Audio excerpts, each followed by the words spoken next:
नमस्ते दोस्तों, आज की इस कहानी में आपका स्वागत है। दोस्तों, यह कहानी एक जवान लड़के और उसकी भाभी की है जो सच्ची घटना पर आधारित है। एक दिन की बात, कार्तिक की भाभी रिया की कमर में बहुत ज्यादा दर्द हो रहा था क्योंकि उनको कमर में लचक पड़ गई थी। कार्तिक ने रिया के बेडरूम में आया और बोला, चलिए भाभी, आप लेट जाइए। मैं आपकी कमर पर बाम लगाकर हल्की मालिश कर देता हूँ ताकि आपका बचा हुआ दर्द भी ठीक हो जाए। रिया ने उसे मना करते हुए कहा, नहीं, रहने दो कार्तिक, मैं खुद कर लूंगी। कार्तिक ने कहा, आप खुद से बाम तो लगा लेंगी, लेकिन मालिश करना बड़ा मुश्किल होगा। मैं आपकी मदद कर देता हूँ, इससे आपको बाकी का दर्द भी ठीक हो जाएगा। यह कहकर कार्तिक कुर्सी से उठकर बेड पर रिया के पास आ गया और उसे लेटने के लिए कहा। भाभी जी, बताइए कहाँ लगाना है। रिया कार्तिक की हमदर्दी और फिक्र देखकर अब उसे मना नहीं कर पाई। हकीकत में दर्द का बहाना बन आकर कार्तिक को परेशान करना चाहती थी। वह शर्माते हुए पेट के बल लेट गई और अपनी कमीज को कमर से थोड़ा ऊपर कर लिया और कहा, यहाँ पर लगाओ। कार्तिक ने थोड़ा सा बाम अपनी उंगलियों पर लिया और धीरे धीरे रिया की कमर पर मलने लगा। जैसे ही उसके हाथ रिया की पीठ पर पड़े, उसे एक सुकून का एहसास हुआ। कार्तिक ने धीरे धीरे मालिश करना शुरू कर दी और उसके हाथों का स्पर्श रिया को बहुत आरामदायक लगा। जब जब कार्तिक के हाथों की उंगलियां उसकी कमर बंद के पास आई, रिया का दिल जोर से धड़कने लगा, लेकिन उसने खुद को संयम में रखा और कार्तिक की मदद का आभार माना। कार्तिक ने पूछा, भाभी, ज्यादा दर्द कहाँ हो रहा है। रिया उस समय थोड़ी असमंजस में थी, अनजाने में जवाब दे बैठी, थोड़ा सा नीचे है। कार्तिक ने फिर से थोड़ा और नीचे बाम लगाने की कोशिश की। भले ही वह मालिश सिर्फ औपचारिकता थी, लेकिन रिया को कार्तिक के हाथों का आस्पर्श बेहद सुकून दे रहा था। भाभी जी, अगर आप सलवार को थोड़ा नहीं कर दे तो बाम अच्छे से लग सकेगा, कार्तिक ने कहा। इस पर रिया थोड़ी ही चकिचाना, फिर भी उसने अपनी सलवार को थोड़ा सा नीचे सरका दिया। नाड़े के बंद होने के कारण सलवार पूरी तरह से नीचे नहीं हो सकी, लेकिन कुछ हद तक सरक गई। कार्तिक ने फिर कहा, भाभी जी, आपकी त्वचा कितनी साफ है, बहुत ही गोरी है। कार्तिक की इस बात पर रिया के गाल शर्म से लाल हो गए, लेकिन वह उल्टी लेटी हुई थी, इसीलिए कार्तिक इसे देख नहीं सका।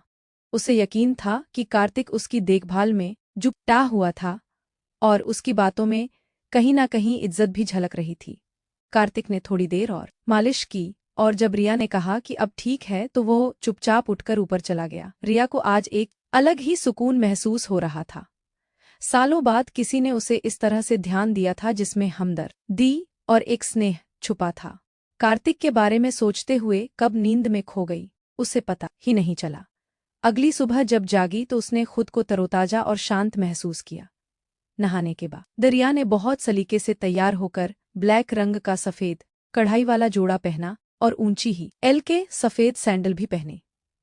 हल्का सा मेकअप करने के बाद वह किचन में नाश्ता तैयार करने लगी। नाश्ता बनाते समय हर बार वह किचन के दरवाजे पर आकर सीढ़ियों की ओर देख रही थी। कार्तिक एक काम पर जाने का समय हो गया था। जैसे ही वह नाश्ता तैयार करके बाहर आई, कार्तिक सीढ़ियों से नीचे उतर रहा था। आज तो बहुत ही बेहतर लग रही है भाभी जी, लगता है कल की मालिश का असर हुआ, कार्तिक ने मुस्कुराते हुए कहा। उसकी नजरें रिया के लिबास और फिर पेंसिल हिल वाले सैंडल पर थी। रिया ने भी मुस्कुराते हुए जवाब दिया, असर तो हुआ, लेकिन तुझे कैसे पता। कार्तिक थोड़ा शर्माते हुए बोला, भाभी जी, आज आपने हमेशा की तरह हील के सैंडल जो पहने हैं, तो मुझे लगा कि कमर का दर्द अब ठीक है। रिया ने हंसते हुए कहा, बिल्कुल बिल्कुल सही पहचाना तूने। अब डाइनिंग टेबल पर बैठ, मैं नाश्ता लेकर आती हूँ। फिर दोनों साथ में नाश्ता करने लगे।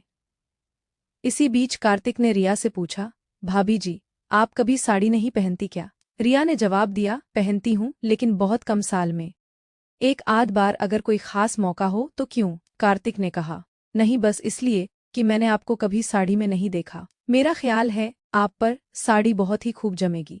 फिर कार्तिक जाते समय बोला, भाभी जी, रात का खाना मैं बाहर से ही ले आऊंगा, आप बनाना मत इस पर।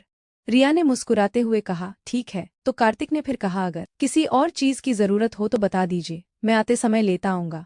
इस पर रिया ने कहा कि उसे किसी और चीज की जरूरत नहीं है।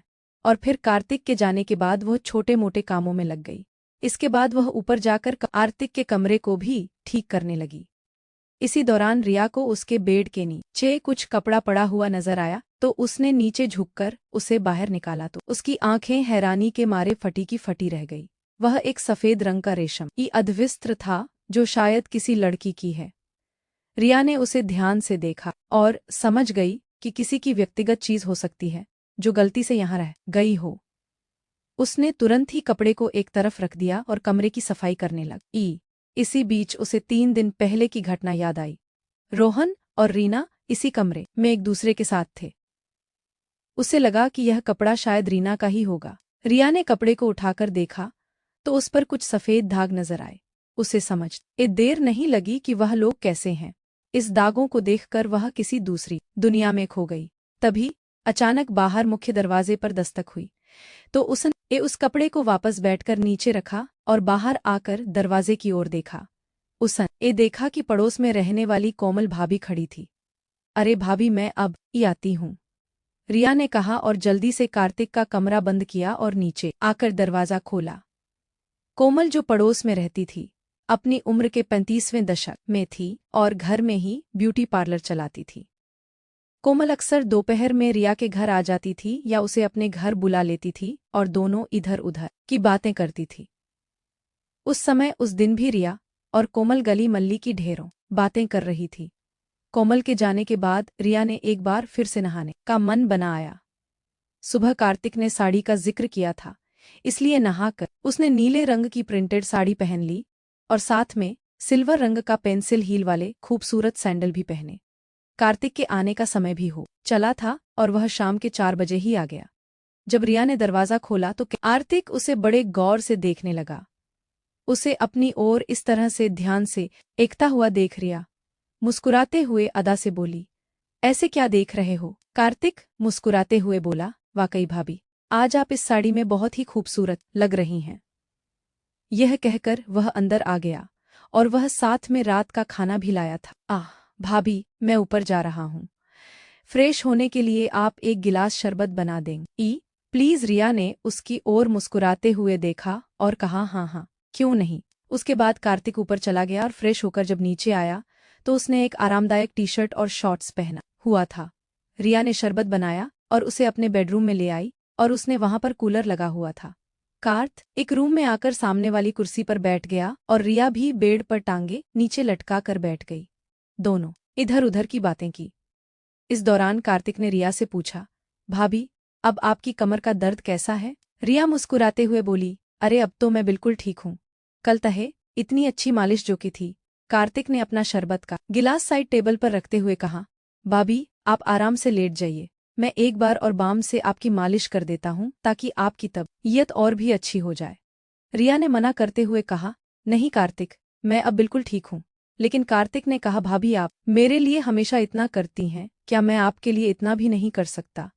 चलिए लेट जाइए। रिया ने उसकी बात को टाल ना सकी और खाली ग्लास टेबल पर रखते हुए बोली, अच्छा बाबा, तू मानता नहीं, लेटती हूँ, पहले सैंडल तो उतार दूँ? सैंडल उतारने की जरूरत नहीं है भाभी, इतनी खूबसूरत सैंडल आपके हसीन पैरों की खूबसूरती को और भी बढ़ा रहे हैं, आप ऐसे ही लेट जाइए। कार्तिक ने थोड़ी चंचलता से कहा। रिया को उसकी बात पर हंसी आ गई और वह उसकी बात मानकर बेड पर लेट गई। उसने साड़ी पहनी हुई थी, इसीलिए उसकी कमर कार्तिक की नजरों के सामने थी। कार्तिक ने बाम को उंगलियों पर लगाया और रिया की कमर की मालिश करने लगा। रिया ने कार्तिक से पूछा, एक बात बता कार्तिक, तुझे मेरी ऊंची हील वाली सैंडल बहुत पसंद है ना? कार्तिक थोड़ा शर्माते हुए बोला, जी भाभी, आप बिल्कुल सही कह रही हैं, आपको अजीब लगेगा, लेकिन मुझे महिलाओं के पैरों में हाई हील वाले सैंडल बहुत आकर्षक लगते हैं और आप तो हमेशा ही हाई हील की सैंडल या चप्पल ही पहनी रहती हैं। रिया मुस्कुराते हुए बोली, अरे इसमें शर्माने वाली क्या बात है, और मुझे कुछ अजीब नहीं लगता, मैं तो तेरी भावनाओं को समझती हूँ। कार्तिक के हाथों से हो रही मालिश से उसे बहुत आराम मिल रहा था।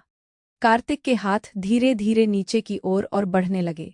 रिया के मजाक के मूड को देखते हुए कार्तिक ने भी थोड़ा हिम्मत दिखाते हुए कहा, भाभी, आपकी त्वचा कितनी नरम है, अगर आप चाहे तो साड़ी को थोड़ा नीचे कर लें ताकि मैं अच्छे से मालिश कर सकूं और साड़ी भी गंदी नहीं होगी। रिया ने थोड़ा शर्माते हुए साड़ी को थोड़ा ढीला कर दिया ताकि मालिश करने में आसानी हो सके। उसे पिछली रात की मालिश से बहुत सुकून मिला था, इसलिए उसने ज्यादा नानुक नहीं की। जैसे ही रिया ने साड़ी को ढीला किया कार्तिक ने धीरे से साड़ी को नीचे की ओर कर दिया ताकि वह अच्छे से उसकी कमर की लिश कर सके। लेकिन उसी समय रिया को एहसास हुआ कि उसने जल्दबाजी में कोई गलती तो नहीं कर दी है और थोड़ी असहजता महसूस हुई। उसने तुरंत स्थिति को संभाले हुए साड़ी को सही किया और कार्तिक को रुख का असंकेत दिया। कार्तिक ने बिना कुछ कहे धीरे धीरे रिया की कमर की मालिश जारी रखी तो उसे जैसे ही गहरा सुकून मिल रहा था। वह मालिश से मिलने वाले आराम का आनंद ले रही थी और उसे कोई आपत्ति नहीं हुई। कार्तिक ने मालिश को जारी रखते हुए धीरे धीरे अपने हाथों को नीचे की ओर बढ़ाया। रिया को मालिश से राहत मिल रही थी, लेकिन उसे महसूस हुआ कि कार्तिक ने थोड़ी और हिम्मत कर ली है। उसने महसूस किया कि उसकी पीठ पीछे के निचले हिस्से में ज्यादा ध्यान दे रहा है। रिया को यह महसूस हुआ कि उसके साड़ी कोट थोड़ा और ढीले हो गए हैं और उसने वो सब किया। दोस्तों, मेरी कहानी कैसी लगी आपको कमेंट कर बताएं। मेरे चैनल को लाइक शेयर एंड सब्सक्राइब करें। मिलती हूँ एक और नई रोमांटिक वीडियो के साथ।